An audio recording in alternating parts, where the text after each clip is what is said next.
प्रश्नोपनिषद। ये उपनिषद अथर्ववेद के पिपलाद शाखा का ब्राह्मण भाग है। प्रश्नोपनिषद में जिज्ञासुओं द्वारा महर्षि पिपलाद से पूछे गए 6 प्रश्न और उनके उत्तरों का वर्णन है। प्रथम प्रश्न में कबंधी ने प्राण और रई के संबंध में जानना चाहा। द्वितीय प्रश्न में भार्गव ने प्रजा के आधार विषयक 3 प्रश्न किए हैं। तीसरे प्रश्न के अंतर्गत आश्वालायन द्वारा प्राण की उत्पत्ति के संदर्भ में 6 प्रश्न पूछे गए हैं।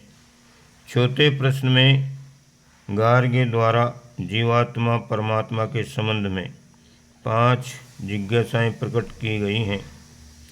5वें प्रश्न के अंतर्गत सत्यकाम ने ओंकार उपासना जाननी चाहिए। छठा प्रश्न सुकेशा ने किया, जिसमें 16 कलायुक्त पुरुष के विषय में जिज्ञासा की गई है। अंत में सभी प्रश्नों के समुचित समाधान पाकर जिज्ञासुओं द्वारा ब्रह्मर्षि पिपलाद के प्रति कृतज्ञता व्यक्त करते हुए उनकी वंदना की गई है। शांति पाठ। ओम भद्रं कर्णेभिः शृणुयाम देवा भद्रं पश्येमाक्षभिर्यजत्राः स्थिरैरङ्गैस्तुष्ट्वावंशस्तनुभिर्वेशेमहि देवहितं यदायुः। स्वस्ति न इन्द्रो वृद्धश्रवाः स्वस्ति नः पूषा विश्ववेदाः स्वस्ति नस्तारक्षो अरिष्टनेमिः स्वस्ति नो बृहस्पतिर्दधातु।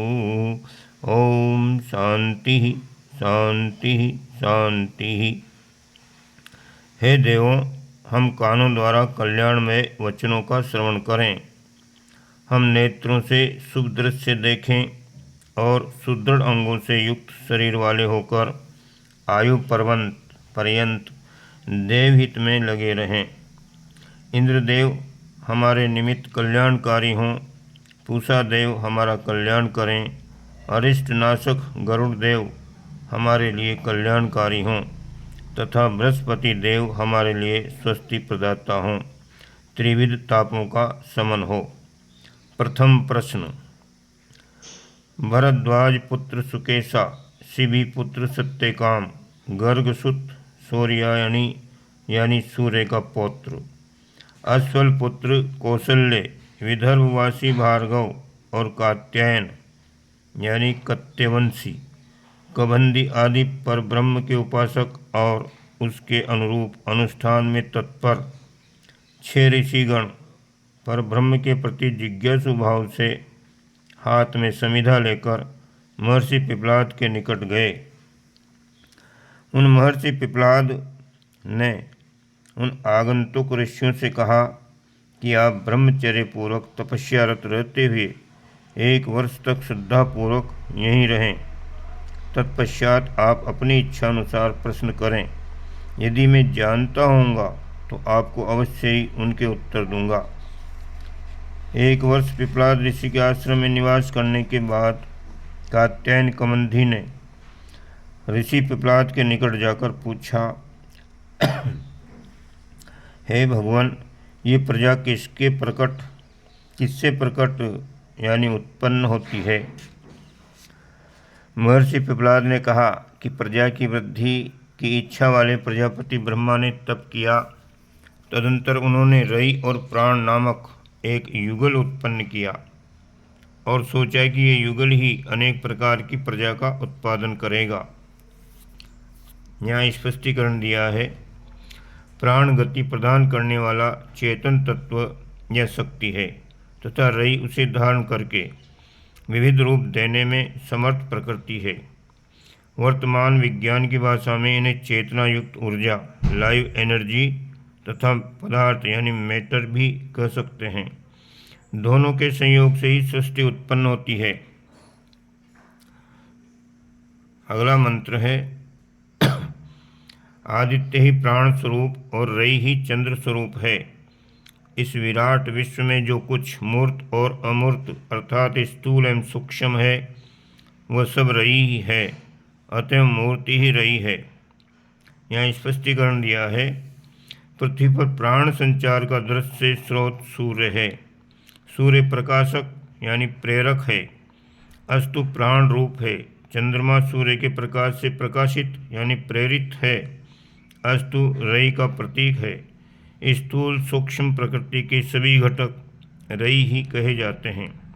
अगला मंत्र है, रात्रि के समापन पर पूर्व में उदित होकर सूर्यदेव पूर्व दिशा में प्राणों को अपनी किरणों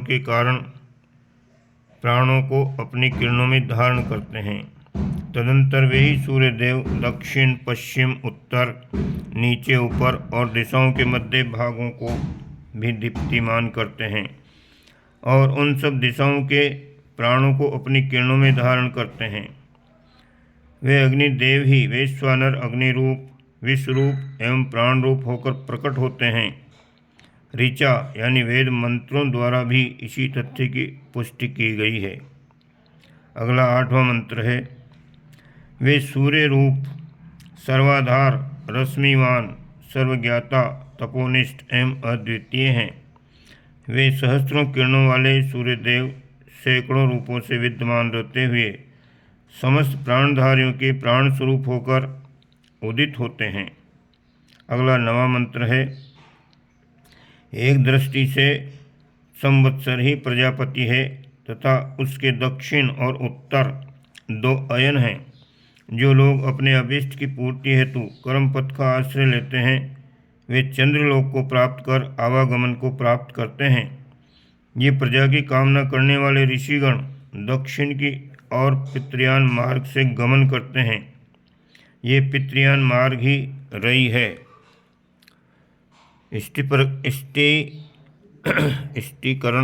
स्पष्टीकरण दिया गया है, चंद्र शब्द चदी धातु से बना है, जिसका अर्थ सुख है। लौकिक सुख को लक्ष्य करके अपनी ऊर्जा को नियोजित करने वाले, प्रजा उत्पन्न करने वाले, जीवन मरण का चक्र चलाने में सहायक होते हैं। अगला मंत्र है, आत्मशोधी पुरुष तप, ब्रह्मचर्य, श्रद्धा और विद्या द्वारा परमात्मा को प्राप्त करके उत्तर मार्ग यानी उत्तरायण द्वारा सूर्य लोक को प्राप्त करते हैं। वे सूर्य देव ही प्राणों के आश्रय हैं, वे ही अभय हैं, वे ही अविनाशी हैं और वे ही परम गति वाले हैं। अस्तु इस सूर्य लोक को प्राप्त करके फिर पुनरावर्तन नहीं होता। इस तथ्य को ये अगला मंत्र और भी स्पष्ट करता है। यहाँ पर स्पष्टीकरण दिया गया है, सूर्य यानी प्रेरक ऊर्जा स्रोत को लक्ष्य करके अपनी ऊर्जा को नियोजित करने वाले साधक सृजता यानी परमात्मा से एकात्म रूप हो जाते हैं। इस प्रक्रिया में ब्रह्मचर्य, श्रद्धा आदि का प्रयोग करना पड़ता है। कुछ विद्वान प्रजापति को 5 पैरों यानी 5 प्राणों या 5 तत्वों और 12 आकृतियों यानी 12 मासों वाला तथा द्युलोक के बीच यानी अंतरिक्ष में जल धारण करने वाला कहते हैं। अन्य विद्वानों ने उसे 7 चक्रों यानी 7 वारों और 6 अरों यानी 6 ऋतुओं वाला कहा है। अगला मंत्र, अन्य दृष्टि से मास प्रजापति है, उसके कृष्ण पक्ष रई तथा शुक्ल पक्ष प्राण हैं। इसलिए ये ऋषि दृष्टागण शुक्ल पक्ष में इष्ट कर्म करते हैं तथा अन्य विद्वान दूसरे कृष्ण पक्ष में इष्ट कार्य संपादित करते हैं। स्पष्टीकरण दिया गया है, शुक्ल पक्ष में प्रकाश बढ़ता है, शुक्ल पक्ष में इष्ट कर्म का भाव है, ऊर्जा उत्पादन कर्म। कृष्ण पक्ष में कर्म का भाव है, ऊर्जा नियोजन कर्म। अगला मंत्र है, अन्य दृष्टि से अहोरात्र प्रजापति स्वरूप हैं। इनमें दिन, प्राण और रात्रि रई हैं। इसलिए दिन के समय स्त्री से विहार करने वाले पुरुष अपने प्राण को क्षीण करते हैं, पर रात्रि में रति हेतु संयोग करने वाले पुरुष उसके कर्मफल से लिप्त नहीं होते, अतः वे ब्रह्मचारी ही माने जाते हैं। अगला मंत्र, अन्न ही प्रजापति है, उसी से वीर्य उत्पन्न होता है और वीर्य से ही समस्त प्राणियों की उत्पत्ति होती है। इस प्रकार प्रजापति के इस व्रत पालन करने वाले पुरुष यानी कन्या पुत्र रूप मिथुन का उत्पादन करते हैं। तपस्वी और ब्रह्मचर्य युक्त तथा सत्यावलंबी पुरुष ब्रह्मलोक को प्राप्त करते हैं। जिन व्यक्तियों में कुटिलता, झूठ और माया यानी छल कपट नहीं है, वे विशुद्ध ब्रह्मलोक को प्राप्त करते हैं। द्वितीय प्रश्न। इसके पश्चात विदर्भ देशीय भार्गव ने महर्षि पिपलाद से पूछा, हे भगवान, प्रजा धारण करने वाले देवताओं की संख्या कितनी है? उनमें से कौन देवता इसे प्रकाशित करते हैं तथा उनमें से वरिष्ठ कौन है? महर्षि पिपलाद ने उनसे भार्गव ऋषि से कहा कि निश्चित रूप से आकाश, अग्नि, जल, पृथ्वी यानी पंचभूत तथा मन, वाणी, नेत्र और स्रोत आदि इंद्रियां, ये सभी देवता ही हैं। ये समस्त देवगण प्रकट होकर कहते हैं कि हमने ही इस शरीर को धारण किया है, अस्तु हम ही इसके आश्रयदाता हैं। इन सभी देवताओं में सर्वश्रेष्ठ प्राण ने कहा कि आप मोह का परित्याग करें, मैं ही अपने 5 विभागों यानी अवयवों से इस शरीर को आश्रय प्रदान करके धारण करता हूँ। प्राण की इस बात पर देवताओं को विश्वास नहीं हुआ। तब प्राण के अभिमान पूर्वक ऊपर उठने और बाहर निकलने लगने के साथ ही वाक, नेत्र, मन और श्रोत्रादि भी शरीर से बाहर निकलने लगे। जब वह रुक गया तो उपर्युक्त सभी इंद्रियां भी ठहर गईं। जैसे मधुमक्खियों में रानी मक्खी के छत्ते से ऊपर निकलते ही सभी मक्खियां उसके साथ ही बहिर्गमन करने लगती हैं और उसके बैठे रहने पर बैठी रहती हैं। इस प्रकार प्राण की वरिष्ठता सिद्ध हो जाने पर वाक आदि सभी देवों ने प्राण की अभ्यर्थना की। ये प्राण ही अग्नि होकर तपता है, यही सूर्य, इंद्र, मेघ, वायु, पृथ्वी एवं रई है। सत, असत और अमृत भी ये प्राण ही है। जिस प्रकार रथ चक्र की नाभि में अरे लगे रहते हैं, उसी प्रकार प्राण में ऋग्वेद की ऋचाएँ, यजुर्वेद और सामवेद के मंत्र, ब्राह्मण, क्षत्रिय और यज्ञ सभी सन्निहित हैं। हे प्राण, आप ही प्रजापति हैं, गर्भ में आप ही निवास करते हैं और आप ही माता पिता के समान आकृति वाले होकर जन्म लेते हैं। हे प्राण, ये प्रजा आपको ही बलि प्रदान करती है, क्योंकि आप ही संपूर्ण इंद्रियों सहित प्रतिष्ठित हैं। हे प्राण, आप ही देवताओं के लिए अग्नि हैं, पितरगणों के लिए स्वदा हैं। ये सत्य यानी तथ्य अथर्वा और आंगिरस ऋषियों द्वारा प्रमाणित किया गया है। हे प्राण, आप ही इंद्र हैं, अपने तेज के फलस्वरूप रुद्र हैं और सब ओर से हमारी सुरक्षा करने वाले हैं। आप ही ज्योतियों के स्वामी सूर्य हैं, आप ही अंतरिक्ष में विचरण करते हैं। हे प्राण, जब आप मेघ रूप होकर वर्षण करते हैं, तब ये समस्त प्रजा प्रभूत अन्न उत्पादन की आशा से आह्लादित हो जाती है। हे प्राण, आप वात्य यानी संस्कार विहीन होकर भी एकर्षि नामक अग्नि हैं। हम आपके निमित्त जो आहार प्रदान करते हैं, आप उसके भोक्ता हैं। आप ही जगत के स्वामी हैं। हे प्राण, आप हमारे पिता हैं तथा आप ही वायु रूप होकर आकाश में विचरण करने वाले मातृस्वा हैं। आपका जो स्वरूप वाणी, श्रोत्र, नेत्र और मन में व्याप्त है, आप उसे शांत करें यानी कल्याणमय करें। आप शरीर से बहिर्गमन करने की चेष्टा न करें। इस जगत अथवा तृतीय द्युलोक, त्रिदिव, स्वर्ग में जो भी प्रतिष्ठित है, वह सब प्राण के ही वश में है। हे प्राण, आप हमारी उसी प्रकार रक्षा करें जिस प्रकार माता पुत्र की सुरक्षा करती है। आप हमें श्री समृद्धि और प्रज्ञा प्रदान करें। आगे स्पष्टीकरण दिया गया है। भूलोक को प्रथम, भू अंतरिक्ष लोक को द्वितीय तथा स्व यानी स्वर्ग या त्रिदिव लोक को तृतीय की संज्ञा प्रदान की जाती है। तीसरा प्रश्न। तदुपरांत कौशल्य अश्वलायन ने महर्षि पिपलाद से पूछा, भगवान, इस प्राण की उत्पत्ति कहाँ से होती है? ये इस शरीर में किस प्रकार प्रविष्ट होता है, ये किस प्रकार शरीर से बाहर आता है और किस प्रकार बाहरी और भीतरी शरीर को धारण करता है। महर्षि पिपलाद ने उनसे कहा कि आप बहुत जटिल प्रश्न पूछते हैं, किंतु आप ब्रह्मनिष्ठ हैं, इसलिए मैं आपके प्रश्नों के उत्तर देता हूँ। यहाँ आगे स्पष्टीकरण दिया गया है।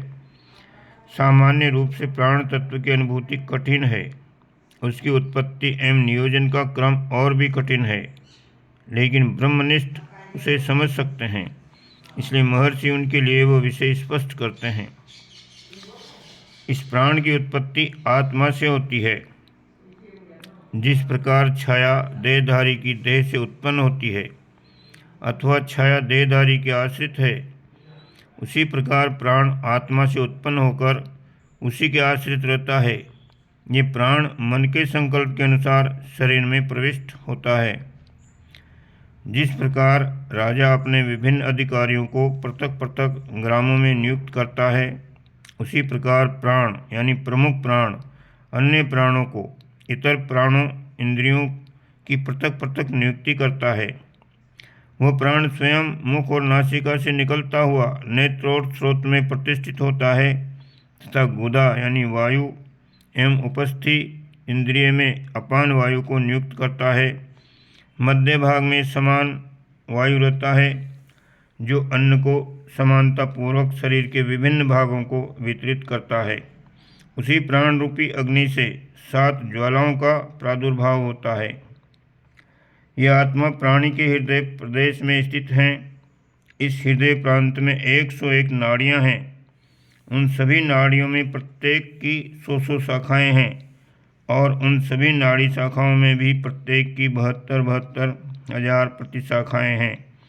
इन सब नाड़ी शाखाओं में व्यान वायु संचरित होता है। इन नाड़ियों में एक नाड़ी यानी सुषुम्ना नाड़ी ऊर्ध्वगामी है, जिसके माध्यम से उदान नामक वायु मनुष्य को पुण्य कृत्यों द्वारा पुण्य लोक को और पाप कृत्यों द्वारा अधम लोक को ले जाता है। ये उदान वायु पाप पुण्य दोनों प्रकार के कर्मों द्वारा मनुष्य को मृत्यु लोक में प्रतिष्ठित करता है। आदित्य निश्चित रूप से बाहरी प्राण है।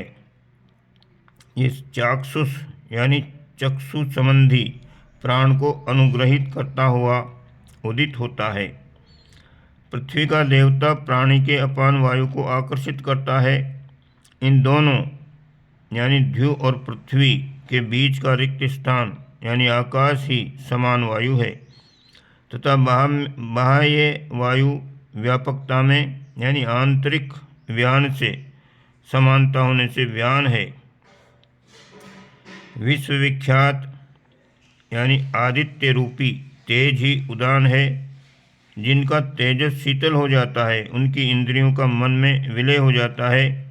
इस स्थिति में वे पुनर्जन्म प्राप्त करते हैं। मरण काल में इस आत्मा का जिस तरह का मन संकल्प होता है, वह उसी प्रकार के संकल्प के साथ प्राण को प्राप्त करता है। वह प्राण तेजस संपन्न होकर जीव के संकल्प के अनुसार उसे विभिन्न लोकों में यानी योनियों में ले जाता है।